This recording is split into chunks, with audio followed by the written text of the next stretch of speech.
प्रेम से बोलो विष्णु भगवान की जय।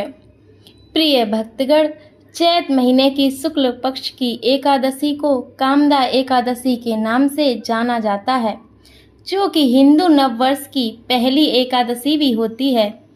मान्यता है कि इस एकादशी का व्रत पूजन करने से भगवान विष्णु की कृपा प्राप्त होती है और साधक की हर मनोकामना पूर्ण होती है। इस साल 2025 में कामदा एकादशी का व्रत मंगलवार 8 अप्रैल को यानी आज रखा जाएगा।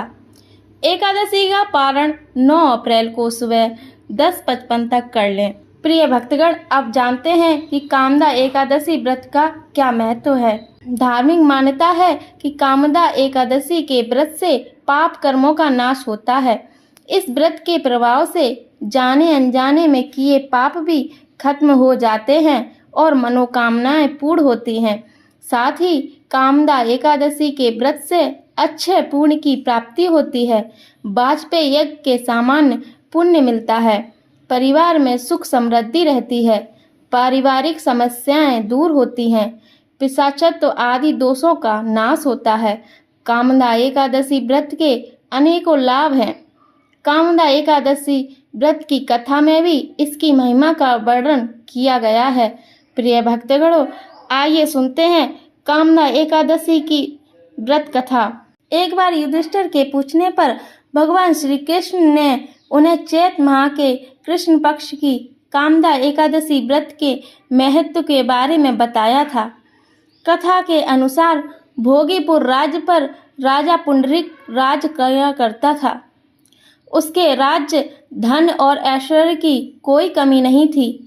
भोगीपुर में ललित और ललिता नाम के युवक और युवती भी रहते थे और दोनों एक दूसरे से प्रेम किया करते थे।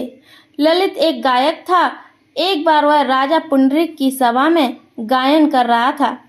तभी ललिता को देख उसका ध्यान भटका और उसके सुर ताल बिगड़ गए। राजा पुंडरीक को इससे गुस्सा आ गया और उसने क्रोध में आकर ललित को राक्षस बनने का श्राप दे दिया। श्राप के प्रभाव से ललित राक्षस बन गया और उसका शरीर 8 योजन में फैल गया। श्राप के कारण ललित का जीवन कष्टपूर्ण हो गया। उधर ललिता भी दुखी रहने लगी।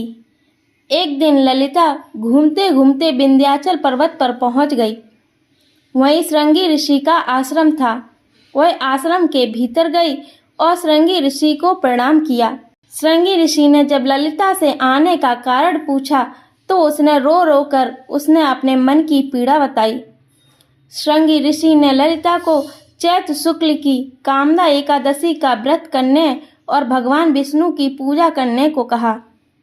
ऋषि ने कहा, इस व्रत का पारण करने के बाद इस व्रत का पुण्य ललित को दान कर दो। पुण्य के प्रभाव से उस राक्षस योनि से मुक्ति मिल जाएगी।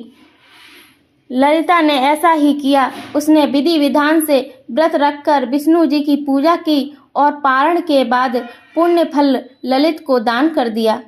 विष्णु जी की कृपा से ललित को राक्षस योनि से मुक्ति मिल गई।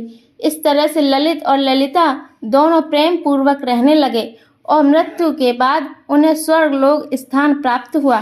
बोलो विष्णु भगवान की जय। बोलो लक्ष्मी माता की जय। दोस्तों, अगर आपको यह कथा ज्ञानवर्धक लगी हो तो वीडियो को लाइक करें और चैनल को सब्सक्राइब करें और कमेंट में जय श्री विष्णु जरूर लिखें। धन्यवाद।